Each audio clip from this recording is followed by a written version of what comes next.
அஞ்சிலே ஒன்று பெற்றான் அஞ்சிலே ஒன்றைத் தாவி அஞ்சிலே ஒன்றாக ஆரியர்க்காக ஏகி அஞ்சிலே ஒன்று பெற்ற அணங்கை கண்ட அயலார் ஊரில் அஞ்சிலே ஒன்றை வைத்தான் அவனம்மை அழித்து காப்பான். ஓம் அனுமந்தாய வித்மகே வாயு புத்திராய தீமகே தந்தனோ மாருதி பிரச்சோதியாத். உலகெங்கிலும் வாழ்ந்து கொண்டிருக்கும் கடவுள் அருள் டிவி நேயர்களுக்கு சைதை ராஜாவின் அன்பான வணக்கங்கள்.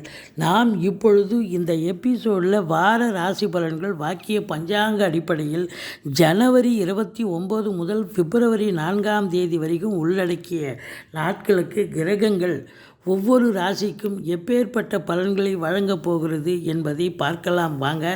இந்த வாரம் முழுவதும் தேய்பிறை நாட்களே. மீன ராசி காலபுருஷனுக்கு 12வது ராசி. பூரட்டாதி 4ஆம் பாதம் உத்திரட்டாதி ரேவதி நட்சத்திரம் உள்ளடக்கியது. இந்த மீன ராசியில் பிறந்தவர்களுக்கு இந்த வாரம் எப்படி இருக்க போகுது அப்படின்னு பார்த்தீங்கன்னா, ராகு ராசியில் இருக்கிறார். ராகுக்கு வீடு கொடுத்த குரு பகவான் 2ஆம் இடத்தில் இருக்கிறார். இப்போ ராசியில் ராகு இருந்தால் பிரம்மாண்டம் அப்படின்னு சொல்லணும். எந்த ஒரு வேலையை எடுத்து செய்ய மாட்டீங்க. நேற்று நைட்டு ஒன்று அனுப்பிங்க, காலையில் இருந்து வேறு ஒன்று டிக்ளேர் பண்ணுவீங்க. கற்பனைகள் அதிகமாக இருக்கும். இதை பண்ணணும் அதை பண்ணணும், ஆனால் எதுவும் பண்ண பாடு இருக்காது. 7ஆம் வீட்டில் கேது இருக்கிறதால அவங்களுக்கு உங்களுடைய நடவடிக்கைகள் செயல்களே அவங்களுக்கு பிடிக்காது. சண்டை வரும். கணவன் மனைவிக்குள்ள சண்டை சச்சரவு பிரச்சனைகள் வரும்.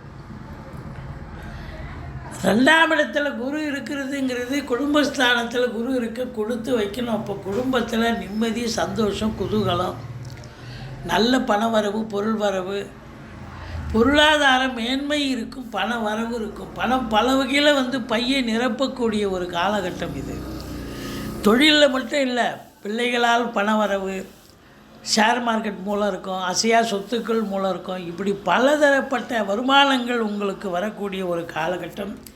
வாக்கினை தொழிலாக கொண்டு செயல்படக்கூடிய மீனராசியில் பிறந்த அன்பர்கள், ஆசிரியர், பேராசிரியர், இலக்கியவாதிகள், சொற்பொழிவாளர்கள், ஜோதிட அறிஞர்கள், வழக்கறிஞர்கள், இவங்களுக்கெல்லாம் பார்த்தீங்கன்னு சொன்னால் நல்ல ஃப்ளரிஷ் ஆகும். வேலைவாய்ப்புகள் கிடைக்கும். வேலைவாய்ப்பில் நல்ல ஒரு முன்னுக்கு வரக்கூடிய அமைப்பு, ரெகக்னேஷன், நல்லா வேலை பார்க்குறீங்கன்னு பாராட்டுதல்களும் கிடைக்கும். 4ஆம் இடத்தை செவ்வாய் பார்க்கிறார். சொத்து பத்து விற்பது வாங்குவது தொடர்பில் இருக்கும் அன்பர்களுக்கு நல்லது நடக்கும். ஒரு சிலர் சொத்து பத்தில் இன்வெஸ்ட் பண்ணக்கூடிய ஒரு காலகட்டம் அப்படின்னு சொல்லலாம். ஏன் வண்டி வாகனங்கள் கூட பழசு வந்துட்டு புதுசு வாங்கலாம், இல்லை புதுசே 4 வீலர் வாங்கக்கூடிய அமைப்பு கூட ஒரு சிலருக்கு ஏற்படலாம். 6ஆம் இடம் குரு பார்வையில் இருப்பதால் எதிரிகள் ஓடி ஒளிவார்கள். கடன் சுமை படிப்படியாக குறையும். கோர்ட்டில் கேஸ் எதாக இருந்தால் உங்களுக்கு சாதகமாக தீர்ப்பு வரும். வெளிநாடு போகணும்னு நினைக்கக்கூடிய அன்பர்களுக்கு நிச்சயமாக வெளிநாட்டுக்கான தகவல், நல்ல தகவல் வரக்கூடிய அமைப்பு. 7இல் கேது. நண்பர்கள் கூட கொஞ்சம் எச்சரிக்கையாக இருக்கணும். கூட்டு தொழில் செய்கிற இடத்துல கொஞ்சம் விழிப்புணர்ச்சியோடு இருக்கணும். மற்றபடி குலதெய்வ வழிபாடு உங்களை காக்கும். குலதெய்வ வழிபாடுங்கிறது உங்களுக்கு ரொம்ப ரொம்ப இம்பார்ட்டன்ஸ். ஆனாலும் 8ஆம் இடத்தை குரு பார்ப்பதால் திடீர் அதிர்ஷ்ட வாய்ப்புகள் கூடி வரும். 9ஆம் இடம் சனி பார்வையில் இருக்கிறது. சனி பகவான் 9ஆம் இடத்தை பார்க்கறதால தந்தைக்கு ஏதாவது இடர்பாடுகள் வரலாம்.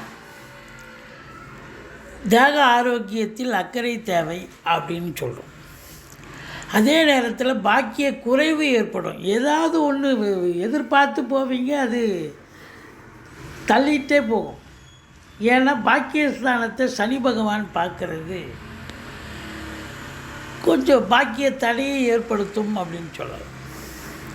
இந்த 10ஆம் இடத்தை குரு பார்ப்பது என்பது மாபெரும் சிறப்பு. 10ஆம் இடம் அப்படின்னு பார்த்தீங்கனாலே அவருடைய வீட்டை அவர் பார்க்குறாரு. அங்கே யார் உட்காந்துருக்கு பாருங்கள், செவ்வாயும் சுக்கிரனும் இருக்காங்க. அப்போது ஃப்ளாட் ப்ரமோட்டர்ஸ், பில்டர்ஸ், கட்டிட கலைஞர்கள், இடம் வாங்கி விற்கக்கூடிய அன்பர்கள்,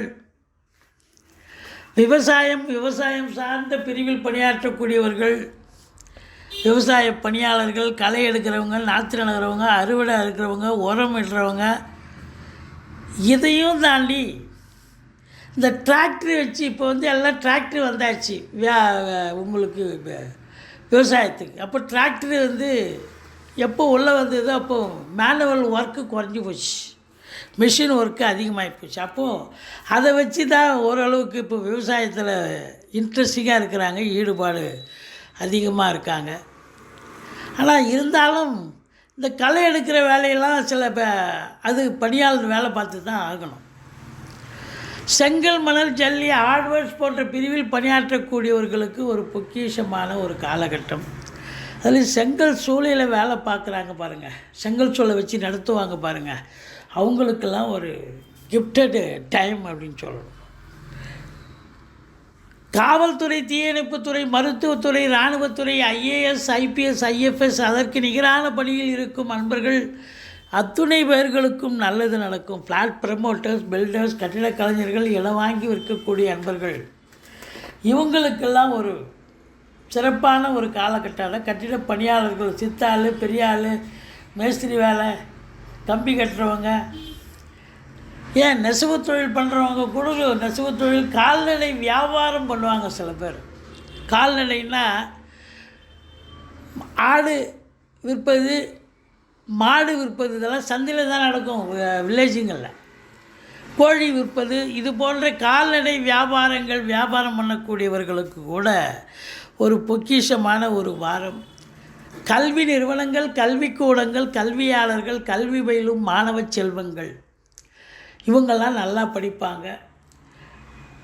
தந்தைக்கு சமூகத்தில் பேரு புகழ் அந்தஸ்து உயரும், தந்தையால் நல்லது நடக்கும், தாய்மாமன் மற்றும் மைத்துனர் வகையில் ஆதாயம் பிறக்கும்.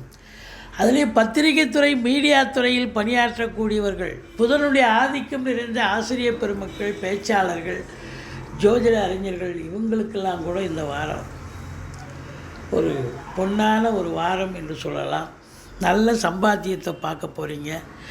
உங்களை பொறுத்தவரையிலையும் இந்த கமிஷன் ஏஜென்சி வச்சு நடத்துகிறாங்க பார்த்தீங்களா, அவங்களுக்கும் ஒரு சிறப்பான ஒரு காலகட்டம். 4ஆம் இடத்தை சுக்கிரனும் பார்க்குறார், செவ்வாயும் பார்க்குறார். அதில் நிலக்கரி சுரங்க பணியாளர்கள், பெட்ரோலியம் பங்கில் வேலை பார்ப்பாங்க. அப்புறம் சனி பகவான் உங்களுக்கு 12இல் இருந்தாலும் இந்த டெக்னீஷியன், அதாவது car mechanic, 4 wheeler mechanic, car driver, 4 wheeler driver இவங்களுக்கெல்லாம் கூட ஒரு அற்புதத்தை பார்க்கலாம். ட்ராவல் ஏஜென்சி வச்சு நடத்துவாங்க, அவங்களுக்கெல்லாம் நல்ல காலகட்டம், பிஸியாக இருப்பீங்க. நகை கடை, துணி கடை வச்சிருக்கிறவங்க, டீ கடை உரிமையாளர்கள், அதில் பணியாற்றக்கூடியவர்கள், 2 wheeler 4 wheeler mechanic shop, showroom வச்சு நடத்தக்கூடியவர்கள், விற்பனையாளர்கள் இவங்களுக்கெல்லாம் சிறப்பாக இருக்கும்.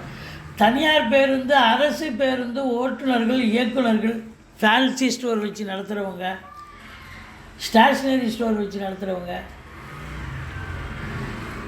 ஜுவல்லரி ஷாப்பு, துணி கடை, இது எல்லாருக்குமே பார்த்திங்கன்னு சொன்னால் இந்த காலகட்டம் ஒரு அற்புதத்தை தரக்கூடிய ஒரு அமைப்பு இருக்குங்க. நகை வியாபாரம், நகை பொற்கொள்ளர்னு சொல்லுவாங்க, நகை செய்கிறவங்க அவங்களுக்கெல்லாம் கூட நல்ல அருமையான ஒரு காலகட்டம். நெல் மற்றும் தானிய கொள்முதல் செய்யக்கூடிய இடம், அரசு தனியார் இடம்லாம் இருக்குது. அதில் அந்த நிறுவனங்களில் பணிபுரிபவர்கள், தனியார் நிறுவனங்களில் பணிபுரிபவர்கள், மருந்து கம்பெனி வச்சு நடத்துகிறவங்க, மெடிக்கல் ஷாப்பு, மெடிக்கல் சம்பந்தப்பட்ட டாக்டர்ஸு, செவிலியர்ஸு இவங்களுக்கெல்லாம் கூட இந்த காலகட்டம் சிறப்பாக இருக்கும். எந்த ஒரு குறையும் கிடையாது.